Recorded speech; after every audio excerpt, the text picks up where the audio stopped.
بهترین بد دیفنس واسه بدوارز چیه؟ راه خیلی مختلفی واسه بد دیفنس دادن توی بدوارز هست، ولی آیا دیفنس دادن اینقدری که به نظر میاد اهمیت داره؟ چون خیلی هستن که با راش دادن مخالفن، هیچ وقت راش نمیدن و فقط دف میدن و فکر میکنن با این کار دیگه قرار نیست بدشون زده بشه، اما این کار کاملا یک کار اشتباه.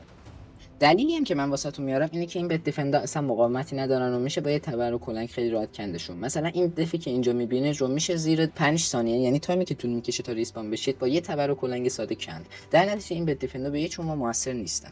مثلا همین دف وودی که اکثرا یوتیوبرها خودمون خیلی راحت اون اول میکشیم هم میشه با دست زیر 5 ثانیه کند. حالا شاید بگید خب میشه دفو بزرگتر ساخته تا دیگه کسی نتونه بزنه، اما اینم اشتباهه، چون که یه روش به اسم بلاکینگ وجود داره که طرف میره داخل دورشو بلاک میذاره، در نتیجه شما نمیتونید بزنیدش و حتی اگه از کنارها بره داخل میتونه بالا سرشو بلاک بذاره تا دیگه بهش دسترسی نداشته باشید. در نتیجه این روش هم دیگه موثر نیست. اما یه روشی وجود داره که تقریبا یه کاری میکنه که بده شما دیگه قابل زدن نباشه و من بهش میگم جعبه نابود نشدنی. اینجوریه که یه جعبه پر از آبه که تهش هم خود بد دورش پر ابسیدین و دیگه نمیشه به راحتی این بدو زد، اما اینم یه مشکلاتی داره که الان بهتون میگم و خیلی راحت میشه این بد رو هم زد. اینجوریه که میپرید داخل آب و بعدش دورتون رو بلاک میذارید تا هوا ایجاد شه و بتونید نفس بکشید و غرق نشید.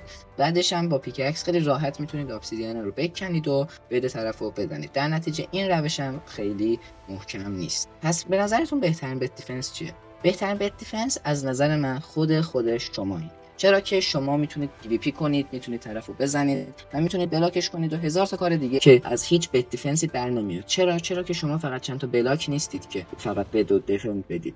البته اگه میخواید بدتون دیگه کلا قابل زدن نباشه، یه دونه ساین بذارید و روش بنویسید. واسه ویدیوهای بیشتر بدوارزی ساب